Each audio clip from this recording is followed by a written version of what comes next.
주님을 찬양합니다. 한 주 동안 형제자매님들 평안하셨습니까? 이번 주는 2013년 봄 장로들과 책임 형제님들에게 준 메시지 5번을 우리가 필살피하고 한 주 동안 누릴 수 있도록 여전히 여점을 정리하는 시간을 갖도록 하겠습니다.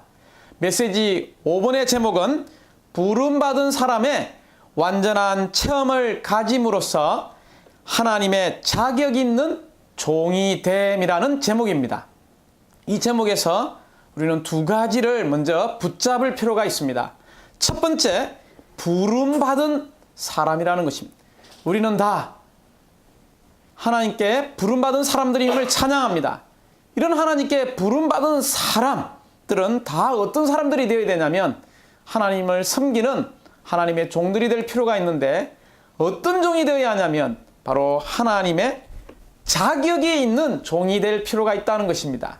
그러므로 이 제목에서 두 단어에 우리가 중심 부담을 붙잡을 필요가 있는데 첫 번째는 부름받은, 두 번째는 하나님의 자격 있는 종입니다.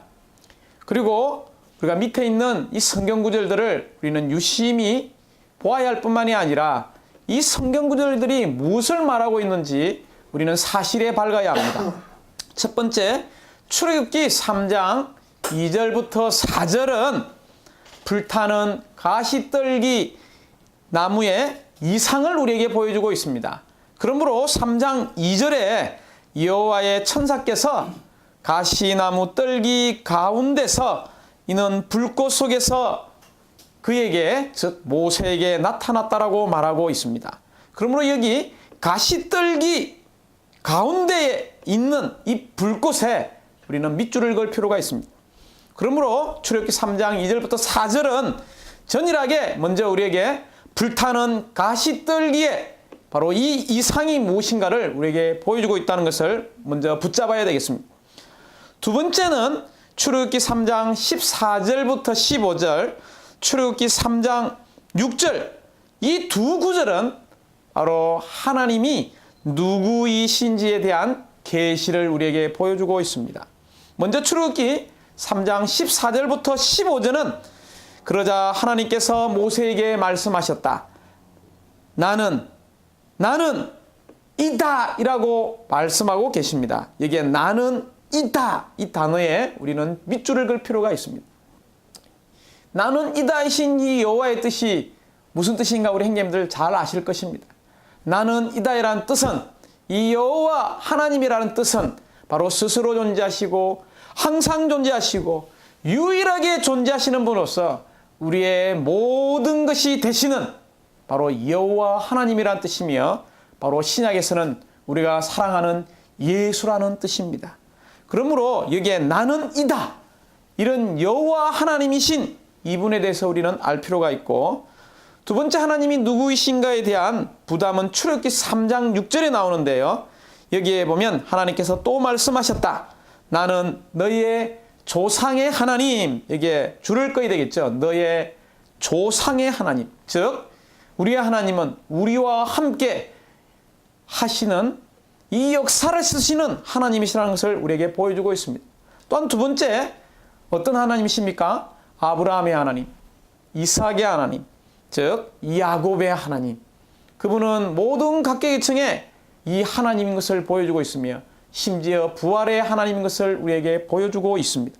그러므로 두 번째, 이 두 성경 구절은 하나님이 누구이신가에 대해서 우리에게 계시해주고 있는데, 첫 번째, 그분은 스스로 계시고 항상 계시며 유일하게 존재하시며 모든 것이 되시는 나는 이다이신 여호와 하나님이시고, 또한 너의 조상의 하나님, 즉 하나님과 함께 우리가 이 역사 안에 발견되어지는 그런 하나님인 것을 봐야 합니다.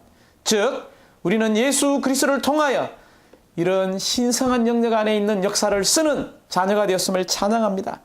이제 아브라함의 하나님, 이삭의 하나님, 바로 이 야곱의 하나님, 각계 계층에 또한 부활의 하나님인 것이 두 번째 하나님이 누구신가에 대한 계시를 보여주는 성경 구절입니다. 세 번째, 출애굽기 3장 8절은 바로 하나님께서 부르신 목적을 알도록 하는 구절이죠. 그러므로 출애굽기 3장 8절은 그래서 내가 그들을 이집트 사람들의 손에서 건져내어, 여기에 하나님께서 우리를 부르신 목적 중에 부정적인 방면에 있어서, 즉 소극적인 면에 있어서는 바로 우리를 이집트 사람들, 즉 사탄을 상징하는 이 바로의 손으로부터 우리를 건져내는 것이고, 적극적인 방면, 긍정적인 방면에 있어서는 그들을 그 땅에서 좋고 넓은 땅인 적과 꿀이 흐르는 이 좋은 땅이신 바로 모든 것을 포함한 그리스도 안으로 우리를 인도하는 것입니다. 그러므로 마지막 구절을 너무나 저는 누렸습니다. 우리를 이 좋은 땅으로 올라가려고 그분이 내려오심을 찬양합니다. 이제 네 번째, 사탄과 육체와 세상을 처리하는 법을 알기 위해서 여기에 새 성경 구절을 사용했습니다. 즉 우리가 첫 번째 불타는 가시떨기 나무의 이상을 우리가 보아야 할 뿐만이 아니라, 두 번째 우리는 하나님이 누구이신지에 대한 계시가 있어야 되죠. 또한 세 번째, 우리는 하나님께서 왜 우리를 부르셨는지 그 부르심의 목적을 알 필요가 있습니다. 네 번째, 우리는 사탄과 육체와 세상을 처리하는 법을 알아야 되는데요. 특별히 우리에게 세 가지의 표적을 우리에게 보여주고 있습니다. 첫 번째 표적은 출애굽기 4장 3절부터 4절에 나와 있죠. 여호와께서 말씀하셨다. 그것을 땅에 던져라. 모세가 지팡이를 땅에 던지자 지팡이가 뱀이 되었다. 거기에 줄을 꺼야 되겠습니다. 지팡이가 무엇이 되는 이야기입니까? 바로 뱀이 되는 이야기입니다.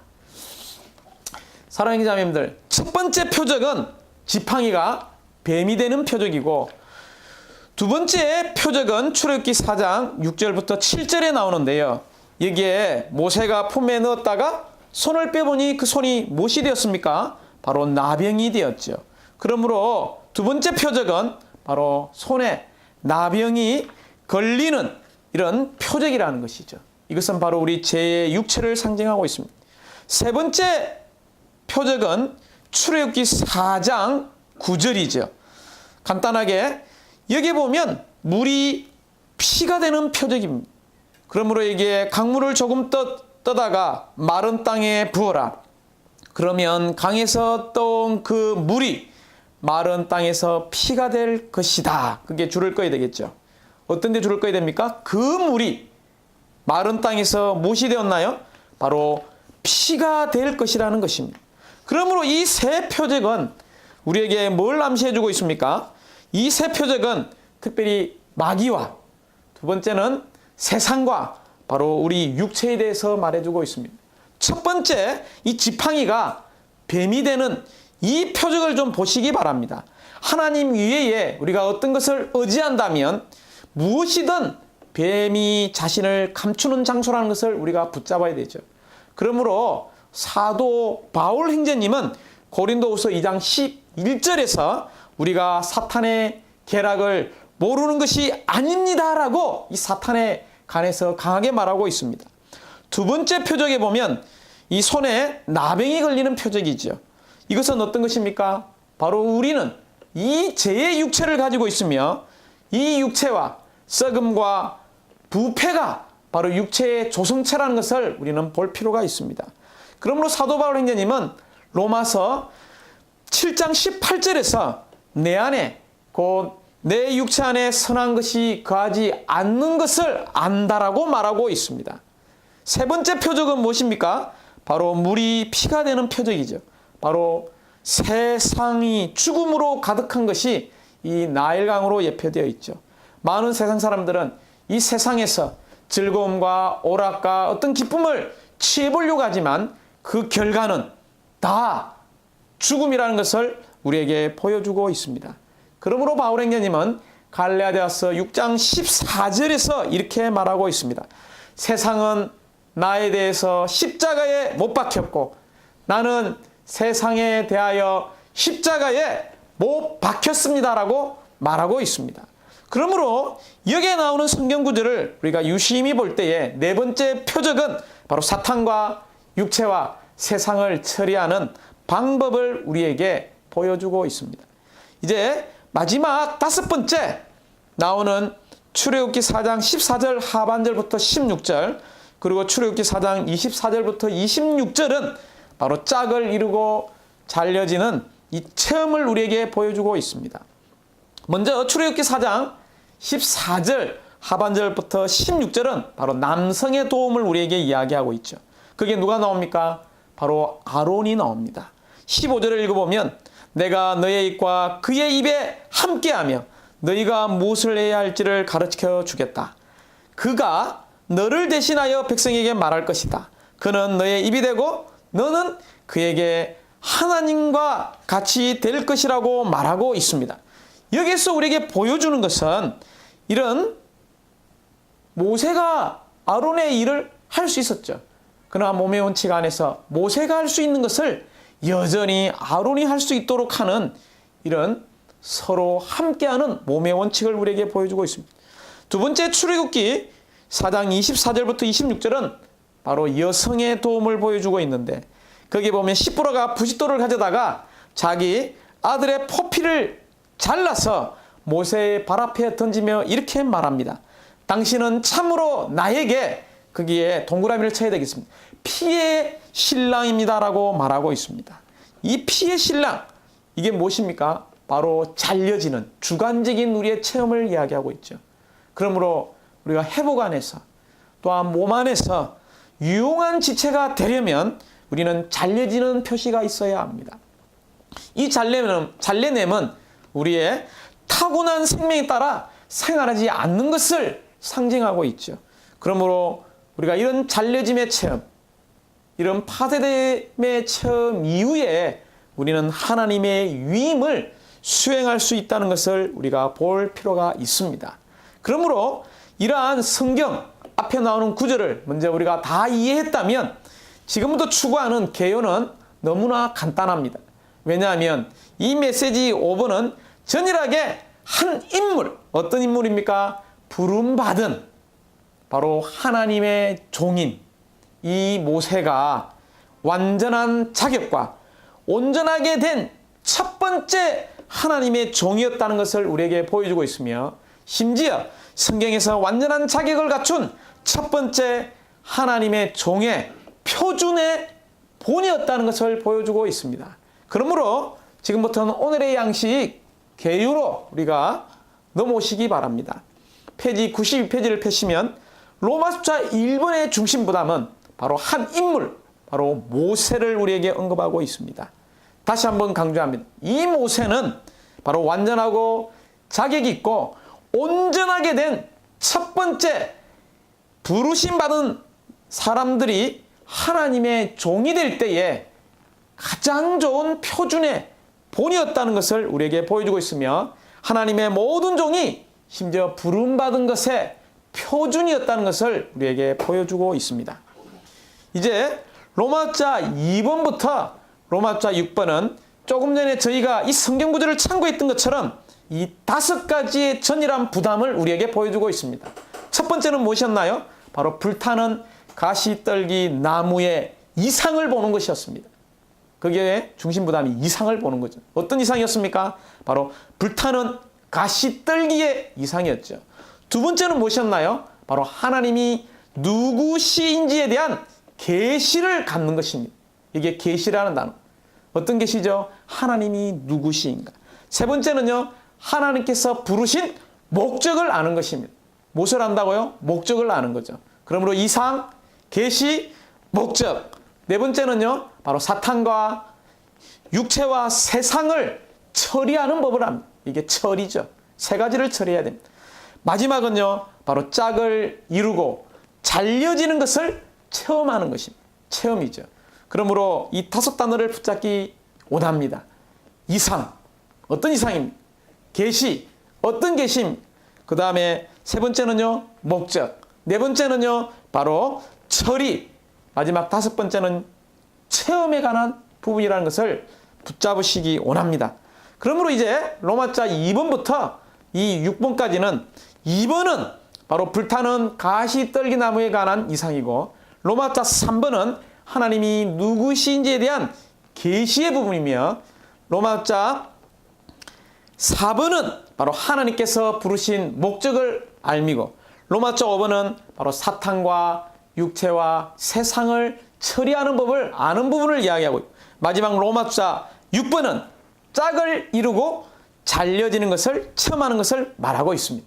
먼저 우리가 로마자 2번을 보면 하나님의 부름을 받은 사람은 불타는 가시떨기의 이상을 반드시 보아야 한다.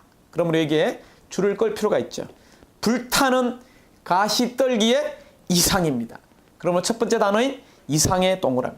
우리에게는 반드시 이런 불타는 가시떨기 나무의 이상을 먼저 우리는 볼 필요가 있고 이 이상에 의해서 통제받을 필요가 있습니다.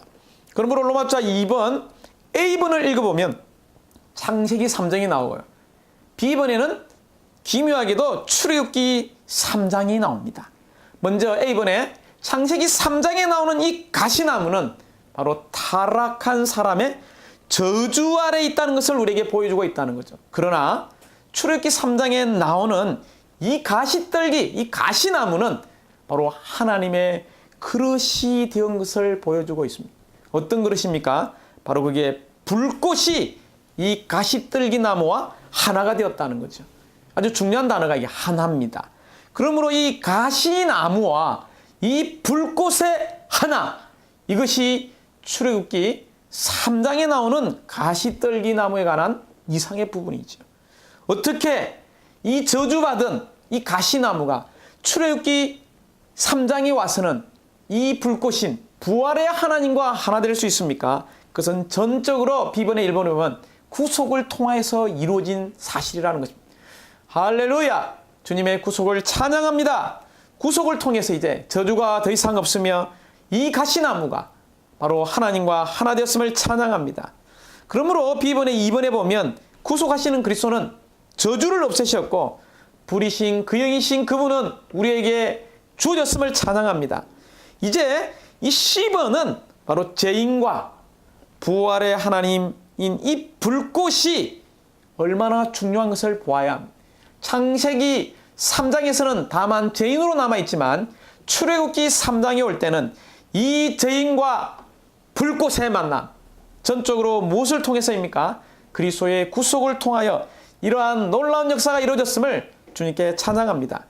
이제 이 D번에는 바로 불타는 가시떨기에 관한 기록은 하나님의 부름받은 사람들에게 지속적으로 상기시키고 증언하는 것이 되어야 한다. 그게 밑줄을 꺼야 되겠죠. 바로 지속적으로 상기시키고 증언하는 것입니다. 다시 말하면 이런 불타는 가시떨기 나무의 이런 이상이 우리에게 지속적인 바로 이상이 되도록 상기시키고 또한 우리가 증언하는 내용이 되어야 한다는 것입니다.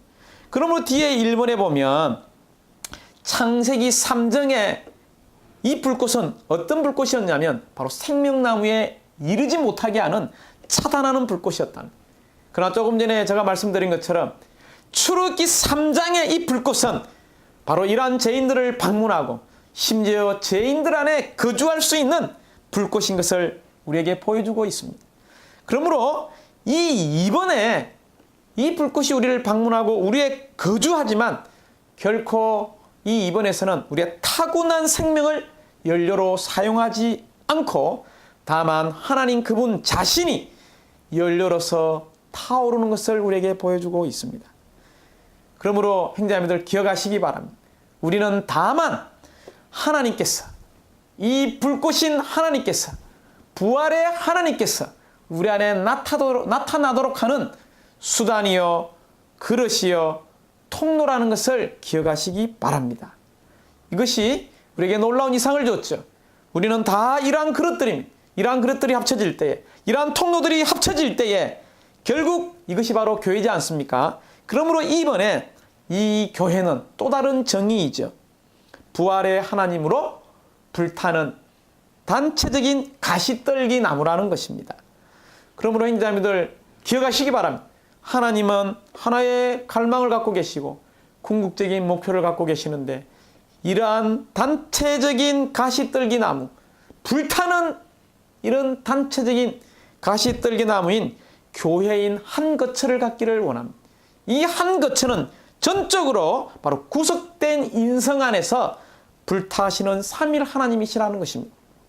그러므로 오늘날 교회를 대표하는 3번에 보면 이스라엘 자손들이죠. 이들은 어떻게 되었습니까?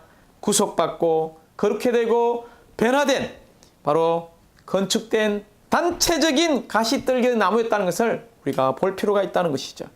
그러므로 형제자매들, 이러한 교회를 대할 때의 4번 우리의 태도입니다.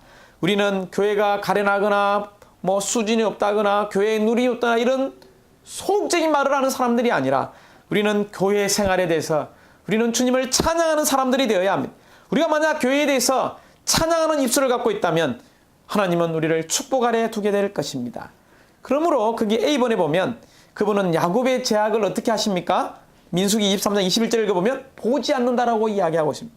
또한 민수기 24장 5절에서는 그대의 장막이 어찌 그리 수려한지, 이 수려한지는 어찌 그리 뛰어나고 아름다운지라는 뜻이죠. 형제자매님들, 우리가 다른 사람들을 축복한다면 우리는 이 축복을 받게 될 것입니다. 우리가 다른 사람을 저주한다면 이러한 저주를 받게 될 것입니다. 그러므로 우리는 교회를 찬양하고 교회를 축복하는 사람들이 되기 원합니다. 이 5번에 보면 우리가 고린도 교회가 나오죠. 이 고린도 교회에는 분열, 재해, 혼란, 많은 문제들이 있었습니다. 그러나 결코 고린도 이 전서를 쓸 때에 바울 행전님은 사람의 눈에서, 타락한 사람의 눈에서 이 교회를 보지 않고 하나님의 관점, 하나님의 안목, 하나님의 시야에서 이 교회를 하나님의 교회라고 부르고 있음을 찬양합니다. 어떤 교회입니까? 하나님의 교회. 부산교회는 어떤 교회인가요? 바로 하나님이 축복하는 하나님의 교회인 부산교회임을 찬양합니다. 온 땅에 있는 모든 교회들, 그 지방교회들은 다 하나님의 교회임을 찬양합니다. 그러므로 오늘날 이러한 단체적인 하나님의 교회인, 단체적인 가시떨기 나무는 전적으로 어디 안에 있습니까? 하나님의 눈에 볼 때 그것은 부활 안에 있다는 것을 볼 필요가 있습니다. 그러므로 교회는 그리스도께 속하고 부활 안에 속하면 바로 하늘에 속한다는 하나님의 관점을 가질 필요가 있습니다. 그러므로 우리가 이러한 부활의 관점에서 교회를 보는 것이 필요하죠. 이 부활이 바로 생명맥박이자 생명선임을 찬양합니다. 그러므로 우리가 교회 생활할 때 우리는 부활 생명 안에서 부활 능력으로 주님의 일을 하는 사람, 몸을 건축하는 사람들이 되기 원합니다. 이제 로마서 3번은 두 번째 부담이죠. 하나님이 누구신지에 대한 계시입니다. 첫 번째 A번을 보면 모세를 부르신 분의 이름은 나는 이다이다. 나는 이다. 이게 무슨 뜻입니까? 1번에 그리스도께서 모든 긍정적인 것의 실제라는 것입니다. 우리에게 휴식이 필요합니까? 그분은 우리의 휴식입니다. 우리에게 안식이 필요합니까? 그분은 우리의 안식입니다. 우리가 어둠 가운데서 빛이 필요합니까? 그분이 우리의 빛입니다. 우리에게 생명이 점점 메말라가고 있습니까? 그분이 생명의 흐름입니다. 우리가 보지 못합니까? 그분이 우리의 참된 시력인 나는 이다. 그분이 우리의 모든 실제인 것을 찬양합니다. 그러므로 하나님이 있다, 이다.